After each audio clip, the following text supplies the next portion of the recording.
السلام علیکم ویورز، جیسا کہ آپ سبھی کو پتہ ہوگا کہ کل 13 رجب المرجب ہے اور حضرت علی المرتضیٰ رضی اللہ تعالی عنہ کا یوم ولادت بھی ہے۔ آپ کا اصل نام ابو الحسن علی بن ابی طالب ہاشمی قرشی ہے۔ خلافت راشدہ کے آپ چوتھے خلیفہ تھے، جنہوں نے 656 عیسوی سے لے کر 661 عیسوی تک حکومت کی تھی۔ ابو الحسن عثمان بن عفان رضی اللہ تعالی عنہما کے بعد اسلام کے خلیفہ بنے، لیکن انہیں شیعہ حضرات کے نزدیک پہلا امام معصوم اور وصی رسول سمجھا جاتا ہے۔ وہ پیغمبر اسلام حضرت محمد صلی اللہ علیہ وسلم کے چچا زاد اور داماد تھے۔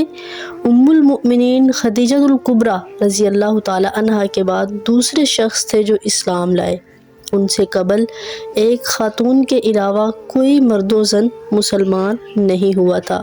یوں سابقین اسلام میں شامل رہے اور عشرہ مبشرہ بیعت رضوان، اصحاب بدر اور احد میں سے بھی تھے۔ عشرہ مبشرہ وہ 10 صحابی جنہیں رسول اللہ نے دنیا میں ہی جنت کی خوشخبری دے دی تھی، بلکہ تمام جنگوں میں آپ کا کردار نمایاں رہا اور آپ ہی فاتح خیبر بھی کہلائے۔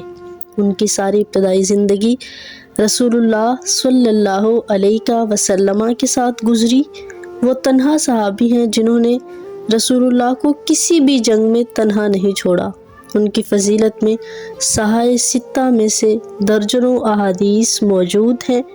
رسول اللہ نے انہیں دنیا اور آخرت میں اپنا بھائی قرار دیا۔ دیگر صحابہ کے ساتھ آپ کو بھی جنت اور شہادت کی خوشخبری سنائی۔ مل کر ان کی بارگاہ اقدس میں کچھ نہ کچھ ایصال ثواب ہدیہ کرتے ہیں۔